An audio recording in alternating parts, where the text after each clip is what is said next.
जय भीम। मेरा नाम रविंद्र कुमार है। आज फिर बाबा साहब डॉक्टर अंबेडकर की राइटिंग एंड स्पीचेस से एक भाषण लाया हूं जो बाबा साहब ने 29 मई 1953 के दिन मुंबई में दिए थे।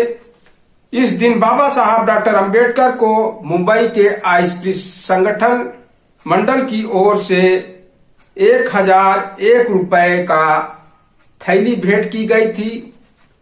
और इसके बाद बाबा साहब डॉक्टर अंबेडकर ने अस्पृश्यों को किस तरह के कपड़े पहनना चाहिए और किस तरह के महिलाएं जो है गहने पहने, उस पर उन्होंने अपने विचार प्रकट किए थे। और उन्होंने कहा कि बहनों और भाइयों, 1001 रुपए के साथ आज तक आपने इमारत फंड में 4000 रुपए से अधिक रकम दी है। मेरे मित्र शेड्यूल कास्ट इंप्रूवमेंट ट्रस्ट के सचिव श्री उपसाम ने मुझे यह जानकारी दी है। आपकी बस्ती के हिसाब से यह बहुत बड़ी रकम है।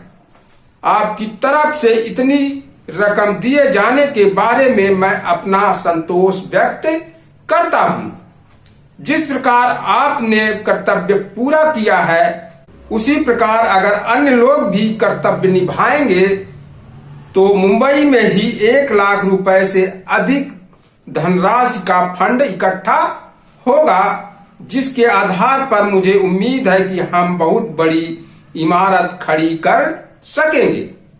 आजकल हमारे समाज के युवाओं और युवतियों की पोशाक मुझे पसंद है।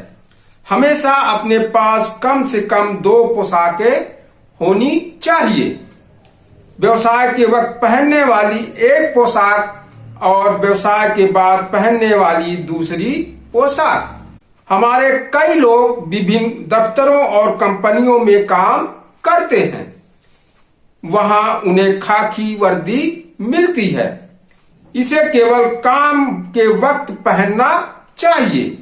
घर लौटने के बाद उन्हें अपने योग्य कपड़े पहनने चाहिए। नौकरी व्यवसाय के वक्त पहने जाने वाले कपड़े सभा समारोह अथवा शादी ब्याह जैसे निजी कार्यक्रमों में पहनना अच्छा नहीं है। इधर हमारे समाज के लोगों की पोशाक में बहुत बदलाव आए हैं। इस बात का मुझे संतोष है। हालांकि बूढ़ी औरतों के पहनावे में बदलाव होना अभी बाकी है। जम्पर पोलका जैसी नई तरह के कपड़े पहनना अगर उन्हें पसंद नहीं है तो न पहने, लेकिन पुराना साड़ी ब्लाउज जैसी पोशाक भी पहननी हो तो उसे ढंग से पहने। जरूरी नहीं कि पोशाक महंगी हो, सादी लेकिन व्यवस्थित पोशाक होनी चाहिए। पेशवा युग में हम लोगों पर कपड़े और गहने पहनने पर बहुत सारे प्रतिबंध लगाए गए थे।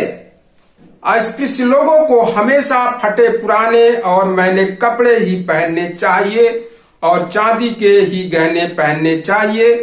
सोने के गहने वे न पहने, ऐसी हम पर पाबंदियां थी। लेकिन अब ये पाबंदियां नहीं हैं। इसके बावजूद हमारी महिलाएं पुराने जमाने के भारी भरकम बेला, पायल, फुलिया, मछली, जोड़वी जैसे गहने ही पहनती हैं। उन्हें ऐसे गहने पहनना छोड़ देना चाहिए। नाक में छेद कर भारी भरकम नथ उसमें पहनना भी अब छोड़ देना चाहिए। अपनी पोशाक से हम किसी खास जात के हैं, इसकी पहचान नहीं होनी चाहिए। कई बार इसके कारण मुश्किलें पैदा होती हैं। कॉलेज की पढ़ाई के दौरान एक बार शादी में शरीक होने के लिए हमें गांव जाना पड़ा। हमारे साथ हमारे रिश्तेदार के अलावा कुछ पुराने तरीके से जीने वाली महिलाएं भी थीं। मैं, मेरे बंधु और हमारे परिवार के लोगों की पोशाकें व्यवस्थित थीं। बंदरगाह पर उतरते ही वहां की कुलियों ने हमारा सामान उठाया और वे चल दिए। आधा रास्ता पार करने के बाद उनके ध्यान में एक बात आई कि हमारे साथ चली उन पुराने ढंग की रहन सहन वाली औरतों की और हमारी जाति एक ही है। यह बात समझ में आते ही उन्होंने हमारा सामान नीचे रखा और मजदूरी लिए बगैर ही वे वहां से 9-2-11 हो गए। आखिर 2-4 चक्कर लगाकर हमें अपना सामान ले जाना पड़ा। हर एक को अपने घर में 10 आने कीमत वाली बुद्ध की तस्वीर जरूर लगानी चाहिए।